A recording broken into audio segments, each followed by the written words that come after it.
नमस्कार मित्रों, मैं ब्रिजेंद्र सिंह। हमारे YouTube चैनल पर आपका स्वागत है। आप सुन रहे हैं मुंशी प्रेमचंद के उपन्यास गोदान का भाग 19। मिर्जा खुर्शीद का हाथा क्लब भी है, कचहरी भी, अखाड़ा भी। दिन भर जमघट लगा रहता है।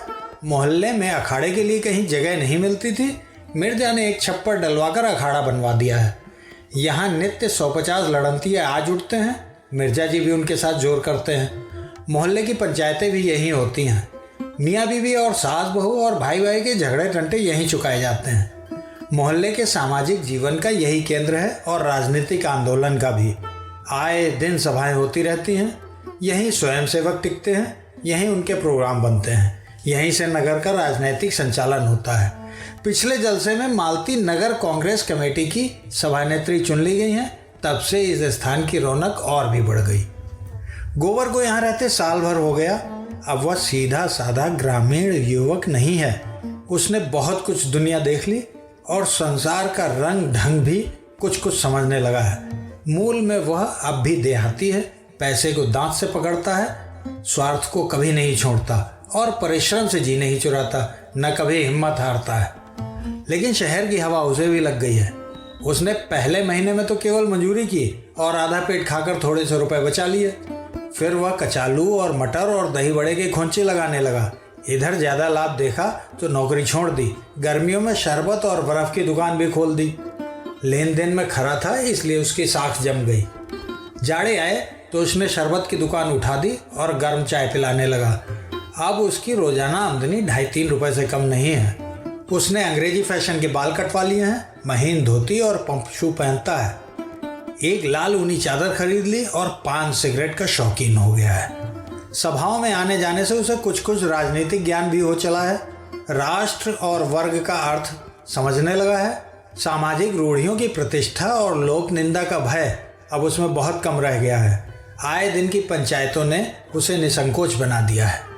जिस बात के पीछे वो यहाँ घर से दूर मुंह छिपाए पड़ा हुआ है, उस तरह की बल्कि उससे भी कहीं निंदास्पद बातें यहाँ नित्य हुआ करते हैं और कोई भागता नहीं। फिर वही क्यों इतना डरे और मुंह चुराए। इतने दिनों में उसने एक पैसा भी घर नहीं भेजा। वह माता पिता को रुपए पैसे के मामले में इतना चतुर नहीं समझता। वे लोग तो रुपए पाते ही आकाश में उड़ने लगेंगे। दादा को तुरंत गया करने की और अम्मा को गहने बनवाने की धुन सवार हो जाएगी। ऐसे व्यर्थ के कामों के लिए उसके पास रुपए नहीं हैं। अब वह छोटा मोटा महाजन है। पड़ोस के इक्के वालों, गाड़ी वालों और धोबियों को सूद पर रुपए उधार देता है। इस 10-11 महीने में ही उसने अपनी मेहनत और किफ़ायत और पुरुषार्थ से अपना स्थान बना लिया है और अब झुनिया को यहीं लाकर रखने की बात सोच रहा है। तीसरे पहर का समय है।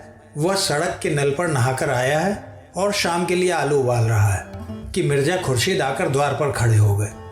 गोबर अब उनका नौकर नहीं है, पर अदब उसी तरह करता है और उनके लिए जान देने को तैयार रहता है। द्वार पर जाकर पूछा, क्या हुक्म है सरकार? मिर्जा ने खड़े खड़े कहा, तुम्हारे पास कुछ रुपए हो तो दे दो। आज 3 दिन से बोतल खाली पड़ी हुई है, जी बहुत बेचैन हो रहा है। गोबर ने इसके पहले भी 2-3 बार मिर्जा जी को रुपए दिए थे, पर अब तक वसूल न सका था। तकाजा करते डरता था और मिर्जा जी रुपए लेकर देना न जानते थे। उनके हाथ में रुपए टिकते ही न थे। इधर आए उधर गायब। ये तो न कह सका मैं रुपए न दूंगा या मेरे पास रुपए नहीं है। शराब की निंदा करने लगा। आप इसे छोड़ क्यों नहीं देते सरकार? क्या इसके पीने से कुछ फायदा होता है?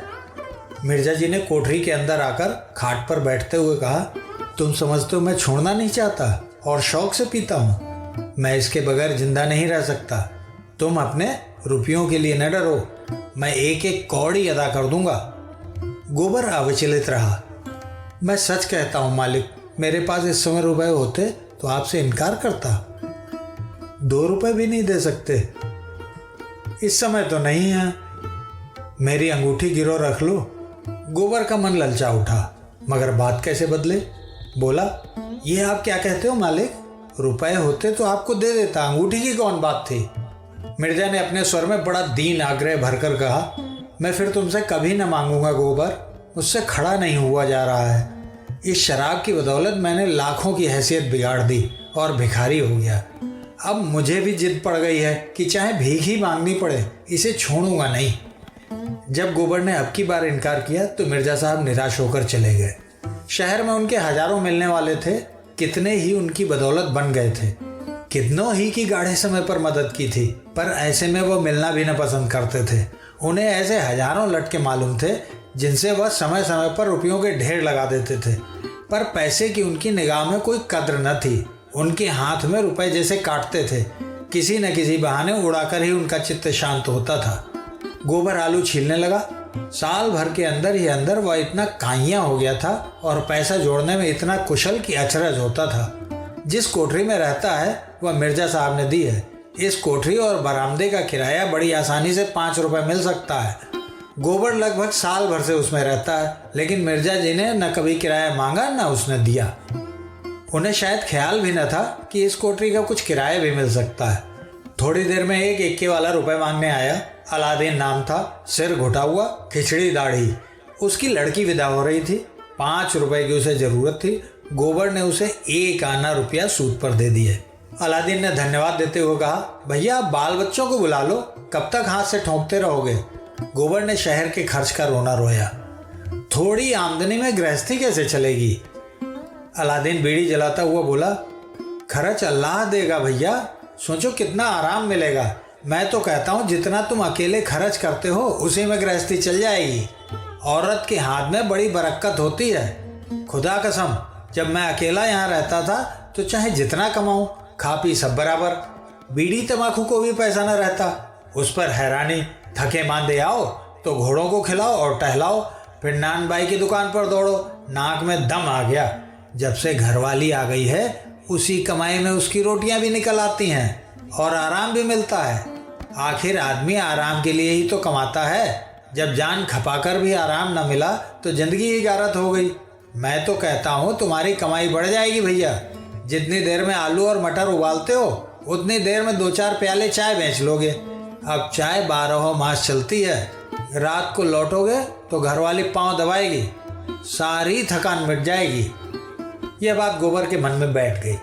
जी उचाट हो गया। अब तो वह झुनिया को लाकर ही रहेगा। आलू चूल्हे पर चढ़े रह गए और उसने घर चलने की तैयारी कर दी। मगर याद आया कि होली आ रही है, इसलिए होली का सामान भी लेता चले। कृपण लोगों में उत्सव पर दिल खोल कर खर्च करने की जो एक प्रवृत्ति होती है वह उसमें भी सजग हो गई। आखिर इसी दिन के लिए तो कौड़ी कौड़ी जोड़ रहा था। वह माँ, बहनों और झुनिया सबके लिए एक एक जोड़ी साड़ी ले जाएगा।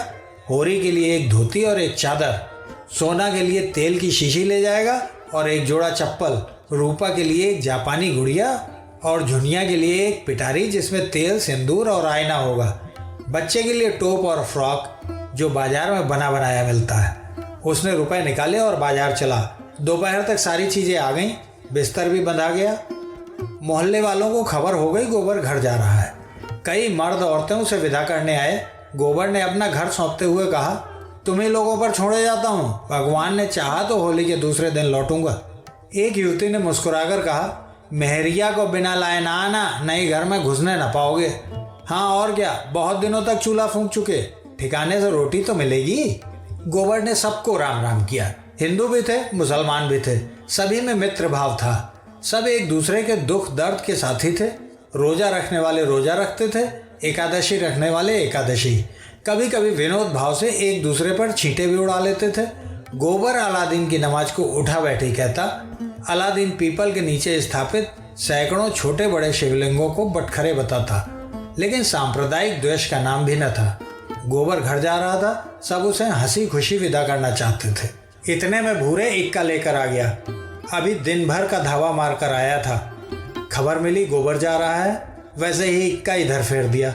घोड़े ने आपत्ति की, उसे कई चाबुक लगाए। गोबर ने इक्के पर सामान रखा, इक्का बढ़ा। पहुंचाने वाले गली के मोड़ तक पहुंचाने आए। तब गोबर ने सबको राम राम किया और इक्के पर बैठ गया। सड़क पर इक्का सरपट दौड़ा जा रहा था। गोबर घर जाने की खुशी में मस्त था, भूरे उसे घर पहुंचाने की खुशी में मस्त था, और घोड़ा था पानीदार, उड़ा चला जा रहा था। बात की बात में स्टेशन आ गया। गोबर ने प्रसन्न होकर 1 रुपया कमर से निकालकर भूरे की तरफ बढ़ाकर कहा, लो घर वालों के लिए मिठाई लेते जाना। भूरे ने कृतज्ञता भरे तिरस्कार से उसकी ओर देखा। तुम मुझे गैर समझते हो भैया? एक दिन जरा इक्के पर बैठ गए तो मैं तुमसे इनाम लूंगा। जहां तुम्हारा पसीना गिरे वहां खून गिराने को तैयार हूं। इतना छोटा दिल नहीं पाया है, और ले भी लूं तो घरवाली मुझे जीता न छोड़ेगी। गोबर ने फिर कुछ न कहा, लज्जित होकर अपना असबाब उतारा और टिकट लेने चल दिया।